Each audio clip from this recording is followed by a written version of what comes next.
Hello everyone and welcome to Amelia Makes. Today I'm going to be showing you how to work this stitch, which is a variation of the Catherine's wheel stitch. Here I have an example of the original Catherine's wheel stitch, which I've done another video on. And this bright purple piece that I'm holding is the variation that I'm going to be showing you today.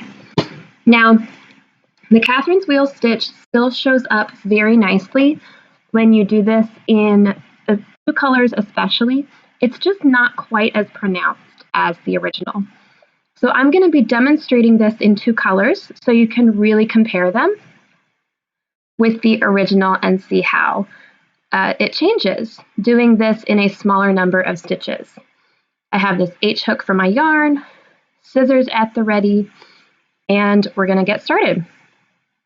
So for this stitch, you're going to need a multiple of 6 plus 2. So I'm going to be doing 14 chains so that I can show you 2 repeats of this stitch.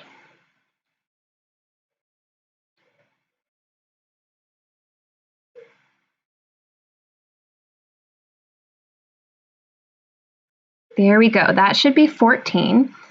Now for our first row, we are going to skip our first chain and do a single crochet into the next stitch, just like that. Then we are going to skip the next 2 chains, and in the following chain, we're going to double crochet 5, all in the same stitch. And that'll give us our first very nice shell that creates parts of our circles.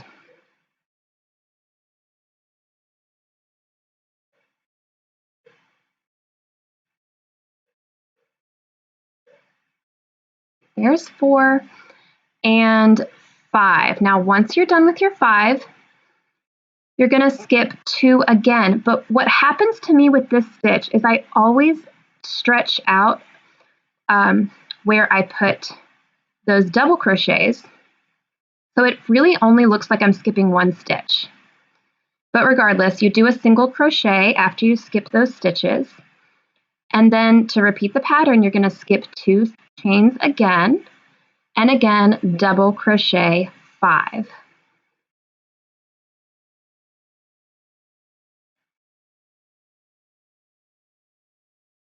then once again, you're going to skip 2 chains, and you should be putting a single crochet stitch into your very last chain.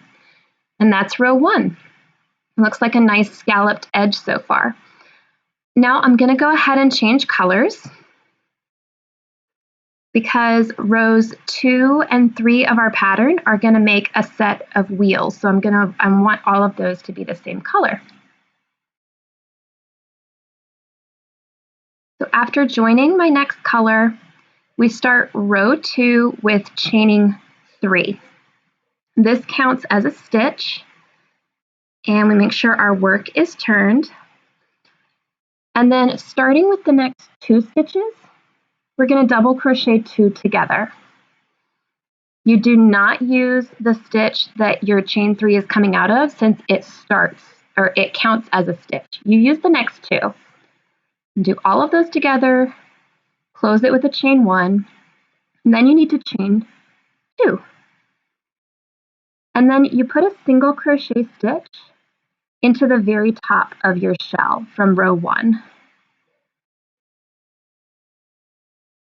And I'm sorry, you should be chaining 3 in between these groups of double crochets. I think I said 2. But after you put a single crochet into the top of the shell, you should be double crocheting 5 together. And again, close it with a chain 1, chain 3, and then your single crochet in the next stitch should be right on top of your shell again. Finally, we're going to chain 3 again. And our last 3 stitches all get joined together with double crochets. So double crocheting 3 together across those last 3 stitches. And that's it. You can already see how this is becoming the halves of the circles like you see in the original. They're just much smaller. Now row 3 is going to also start with a chain 3 that counts as a stitch. And then to start the other halves of our circles, we're going to double crochet 2 right into the base of that chain 3 so that everything is coming out of what looks like the center of a circle. Then you skip your chain 2, you put a single crochet right into the single crochet from the previous row, skip your chains again, and your middle circle is going to have 5 double crochet stitches that you put in the center of it. We're basically creating an equal half to what we just did in the previous row. Whenever you're putting 5 stitches together, you know that the other half is going to have 5 stitches that come out of that center. Then we skip our chains again, single crochet, skip the chains again, and put 3 double crochet stitches pretty much in the very end of our row where those 3 stitches came together from the previous row. And there you go. We have one nice circle in the middle and some half circles on the side. Now I'm going to change colors again so that you can see another set of circles in a different color. And once that is joined, row number 4 is going to start with one chain. And then we single crochet 1. Now we're going to chain 3 and double crochet 5 together across the next 5 stitches. We are basically creating our wheels in the completely opposite places so that they're alternating like you see in the pattern.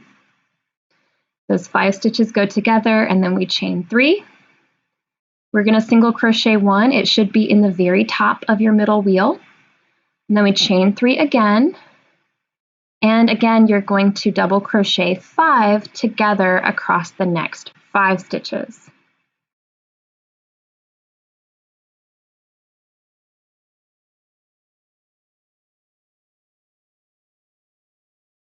And it looks like you're almost at the end of the row, but once you finish that double crochet 5 together, you are going to chain 3 and put a single crochet stitch in the very end. It's technically going to be in the top of your turning chain for this stitch.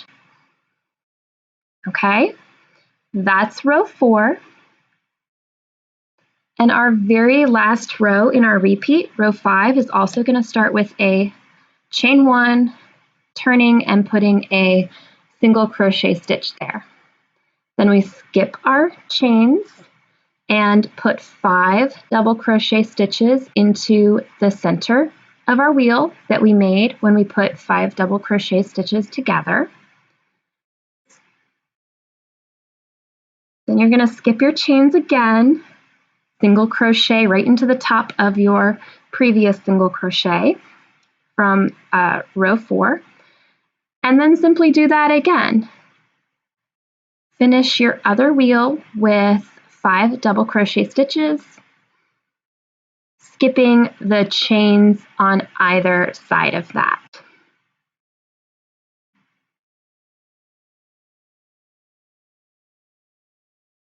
And once again, you finish with 1 single crochet stitch. Now that's the entire repeat. To keep this pattern going, all you have to do is repeat rows 2 through 5.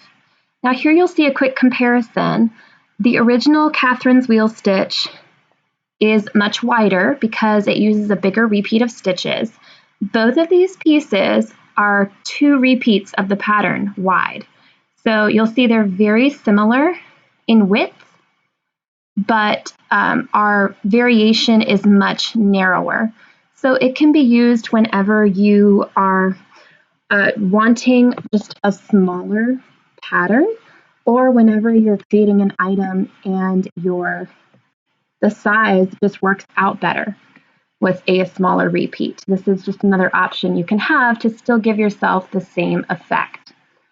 So thank you so much for learning this stitch with me. I hope that you find both of these stitches useful, and you're able to use them to create your own beautiful projects. Thank you so much.